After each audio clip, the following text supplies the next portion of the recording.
Assalamu alaikum wa rahmatullah. On va continuer tout doucement notre petite série sur l'histoire des prophètes avec le prophète Samuel, Shamuil en arabe. Il naquit à un moment de l'histoire où des géants vainquirent les enfants d'Israël. La prophétie s'interromput alors au sein de la tribu de Lévi et il ne restera d'eux qu'une femme qui s'appelle Anne selon la Bible. Cette dernière invoquera Allah de lui donner un garçon et mettra au monde le prophète Samuel, ce qui veut dire en hébreu « Allah a entendu ma prière ».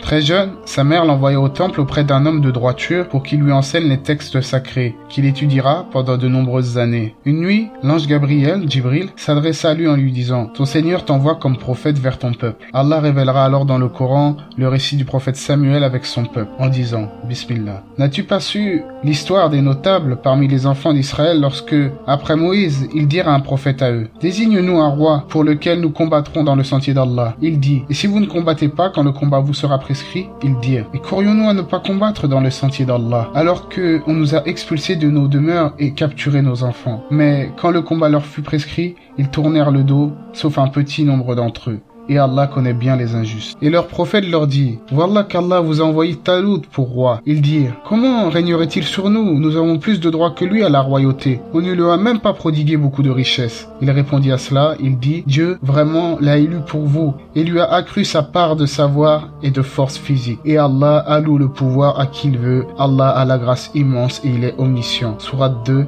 Versets 246 à 251. La plupart des exégètes ont dit que c'est bien le prophète Samuel qui est le prophète mentionné dans ce récit. Le fait que les enfants d'Israël, donc le peuple de Samuel, ont rejeté l'idée d'être gouvernés par Talout, sous prétexte qu'il n'était pas de leur lignée et qu'il n'avait pas beaucoup de richesses est une erreur flagrante de jugement. En effet, les véritables qualités pour gouverner ne proviennent pas de la généalogie ou du matériel. Mais comme l'a dit Samuel dans le verset, Dieu vraiment l'a élu pour vous et a accru sa part de savoir et de force physique. En conclusion, le savoir et la force physique constituent les deux bases sur lesquelles s'appuie le pouvoir. Si une de ces bases fait défaut, alors le pouvoir de ce gouverneur vacille et il sera alors inapte à gouverner. En effet, si ce dirigeant est fort physiquement, mais faible dans ses opinions, faible dans sa science, alors son pouvoir faiblira faute d'idées, faute d'initiative, ce sera alors une force sans sagesse. Au contraire, celui qui est connu pour ses idées judicieuses et ses grandes connaissances, mais qui n'a pas la force de les mettre en application, alors son intelligence ne lui servira à rien. C'est pour cela que, pour être un bon roi,